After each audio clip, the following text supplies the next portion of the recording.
Hello, remote 7th graders. I am here to read chapter 16 of Restart. So in the last chapter, Brendan, Kimberly, and Chase did their stunt called Leaf Man, where Brendan put on this morph suit and covered himself with maple syrup and rollerbladed into a big leaf pile.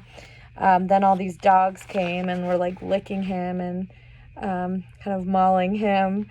And we find out that Brendan has a pretty big crush on Kimberly, who has a crush on Chase.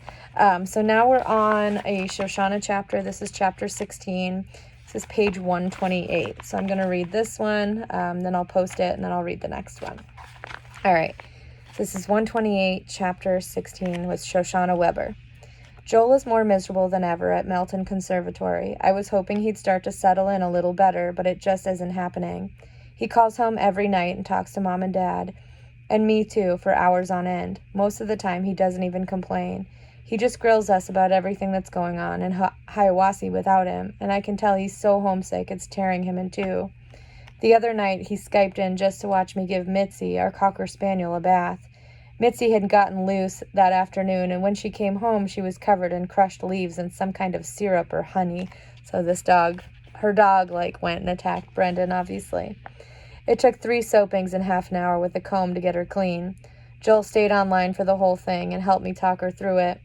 He even refused to go down to the dining hall for dinner. This was the kid who formerly wouldn't be in the same room with Mitzi because she made him sneeze. I don't dare mention my project with Mr. Solway to Joel. What if he asks who I'm working with? I'm not going to lie, but how can I tell him? And he'll see right through me if I try to fudge my answer, as in, oh, just some new kid. Twins can read each other, even from miles away. The hard part is Video Club is one of the things Joel asks about the most. I give him updates on the progress we're making with the video yearbook and provide play-by-play on Brendan's pathetic attempts to get Kimberly Tooley to notice him.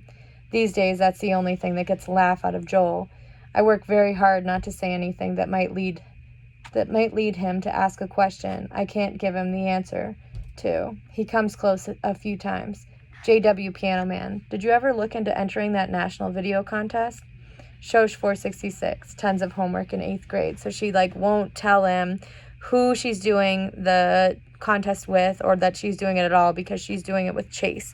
So, and this is the kid that bullied him. So she doesn't want him to know. That's what it's come down to between us. I don't lie, but I don't tell the truth either. It's sad because my project with Mr. Solway has turned into the biggest thing in my life. We should have been done 2 weeks ago. We already have so much material that we could cut it off any time and still have more than we could ever use. But it goes beyond just the great interviews we're getting. We've really made friends with the old guy. Most of the time, we're barely working anymore. We take him out for walks. He treats us to lunch. We had a picnic once. Chase and I have really bonded with him. There, I said it. Chase and I. Top of 130. Just like Mr. Solway has become a part of my life, so has the kid that Joel and I call Alpha Rat. To be honest, I hardly ever think of him by that nickname anymore. I want to. I know it's an act of Weber family loyalty, and I'm on board with that. I could give a college-level symposium on all the reasons why Chase used to be the rattiest rat ever to drag his rat tail through the primordial ooze. That's not the point. There's no question he was ratty then. The problem is he isn't very ratty anymore. He's like a version 2.0 of himself with all the bad stuff written out of the programming. He isn't even that bad when he's with Beta and Gamma Rats. They're doing community service at Portland Street, so we run into them here and there. The 3 of them still act like friends, but there's definitely some kind of tension in the group. I can't tell if it's Aaron and Bear who are wary of Chase, or Chase who is wary of those 2. Maybe it's simpler than that. If the biggest jerks form a club, everything starts to fall apart when one of them isn't quite so jerky anymore. There's only one explanation, and it's about as un-Chase as you can get. Excuse me. He's nice. I thought he was showing his inner bully when he pulled the football team off Brendan that time, but I was wrong. I sure haven't seen any other signs of that from him. The biggest indicator of how much Chase has changed is the way he is with Mr. Solway. The Solways never had kids, so Chase has become almost the grandson the old guy never had. At first, I think Chase was just as impressed by the Medal of Honor recipient, but it's gone way beyond that now. As much as Mr. Solway likes me too, the real bond is between him and Chase. I'll always be your friend, and occasionally, when Mr. Solway forgets, your girlfriend. The first time he called me that, Chase turned the color of a mature eggplant. I'll bet I was even darker purple than that. She's not my girlfriend, Mr. Solway, Chase mumbled in embarrassment. She's just... And then he clammed up again, because he was about to say a friend, but he was afraid I'd get mad at him for that. Back then I probably would have. I'm not so sure about today. We're in video club together, I supplied. The old guy rolled his eyes. You keep telling yourself that. Just because Mr. Solway is no longer the hermit of Portland Street doesn't mean he's all sweetness and light. He's still a pretty crusty guy who speaks his mind and doesn't worry about who might disagree with him. He barks arguments at TV news commentators he believes are idiots and watches sitcoms with a straight face to prove that they're not funny. He's convinced that the Hubble Space Telescope is fake and the pictures it sends back are created in a Hollywood film studio. He's stringing a necklace out of all the gout pills he refuses to take. It's his plan to present it as a going-away present to Nurse Duncan when he drives her so crazy that she quits. Come on, Mr. Solway, Chase chides. You like Nurse Duncan. She's good to you. She's incompetent, is the growled reply. I don't have gout. I just have a sore foot every once in a while. Let's see how much tap dancing she's doing when she's my age. Top of 132.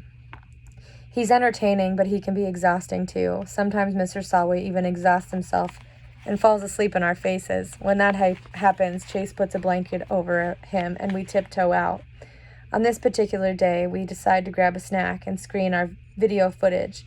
I suggest frozen yogurt at Heaven on Ice. The words are out of my mouth before I remember what happened the last time we were in that place together. He looks worried, so I add, I promise not to dump anything over your head. Heaven on Ice is just a few blocks away. We load up Sundays, pick a corner booth, and start to preview the day's efforts on the flip cam. It's good stuff. Mr. Solway is ranting about how the designated hitter has ruined baseball, so we're both holding back laughter as we watch. We already have enough footage for 5 videos. I can't shake the feeling that we keep going back for more just because we don't want it to end. Chase is having the same thoughts. I'm going to keep visiting Mr. Solway even after we finish. I'll come with you. My response is instant, even though I have no idea I was going to say that. Shosh? I look up, and there's my mother in line at the register carrying a small frozen yogurt cake. Suddenly, an expression of utter horror spreads across her face. Mom, what's wrong? Then I realize that she's just recognized the person that I'm with, our heads together as we watch the tiny flip cam screen. I never told anybody in my family who my partner is for the video contest, so I know how this must seem to Mom, that I'm cozied up practically cheek to cheek with the horrible bully who made Joel's life unbearable and forced him out of town. It's not what it looks like, I blurt. Her expression is carved from stone. The car's outside. I'll drive you home. But, Mom, I said get in the car. Chase stands up. Mrs. Weber. She's been quiet up to now, but being addressed directly by Chase is too much for her. How dare you speak to me? She seethes, her entire body shaking. Everyone in my family is off limits to you. If I had my way, you and your filthy friends would be in juvenile hall. I speak up again. This is my fault, not his. If you have to blame someone, blame me. I am blaming you. She hustles me out of the door, tossing over her shoulder at Chase. Stay away from my daughter. Can't we talk about this? I plead. Oh, we'll talk about this, she agrees. Trust me, by the time we're through, your ears will be blistered. We're halfway home before either of us realizes that she never paid for the frozen yogurt cake. Top of 134. Mom calls Dad, who actually leaves work early, to come home and talk to me. It's as if they've discovered I have a secret criminal life, like I'm counterfeiting $100 bills on a printing press behind the old ski suits in the basement. He tries to sound reasonable. We want you to be free to discover who you are. We've never put limits on that. Until now, I finish sarcastically. We never thought we had to, my mother explodes. Look, Shosh, you know us. We don't tell you who to be friends with, but him? He's the worst kind of bully, the one who ruins lives. The kind who ruins lives, your brothers, for one. We're not friends, I defend myself. At least we didn't start out that way. Chase is in video club now. Doing my contest entry on Mr. Solway was his idea. I didn't want to say yes, but the old guy is so perfect. And it never struck you as suspicious that this boy who made a career of tormenting Joel should suddenly turn his attention on you? Dad challenges. Of course it did. I hate Chase Ambrose. I hate that Chase Ambrose. But he's so different now. He's not a bully anymore. He doesn't remember anything that happened before his accident. That's convenient, my father says bitterly. I thought so too, I admit. I was positive he was faking that amnesia stuff, but there's just no way. Nobody's that good an actor. And you know what? They aren't going to want to hear it, but it needs to be said. We weren't friends at the beginning, but I think we're kind of turning into friends now. I like the new Chase. My mom recoils, honestly, like I just slapped her. Your brother, she begins, her voice shaking, is completely unhappy attending a school he hates instead of at home, living the life he's entitled to, and the reason is that boy you're so quick to defend. I don't know if he's changed, and I don't care. I don't know if he's changed, and I don't care. The person he was broke up this family. What he did to Joel is unforgivable. That means he can never be forgiven. Dad glares at me. I'll bet you haven't told Joel who you're buddy-buddy with these days. How would you ever explain that to him? That hurts, because he's exactly right. Fine, I confess. I never said anything to Joel. Well, maybe I should have. You can't be serious, my mother exclaims. What possible good could come from that? An idea is forming in my head, kind of a wild idea, but it's making more and more sense the longer it sits there. You said it yourself. Joel's lost at boarding school. I think he's more unhappy than he ever was when he was here being bullied. And whose fault is that? Mom demands. Your new friend, that's who. Can we just talk about Joel for 1 second and leave everybody else out of it? He's so depressed at Melton, and maybe he doesn't have to be. What are you saying? My father asks. Top of 136. Chase bullied Joel to the point where he had to get out of town, I explained, but that Chase doesn't exist anymore.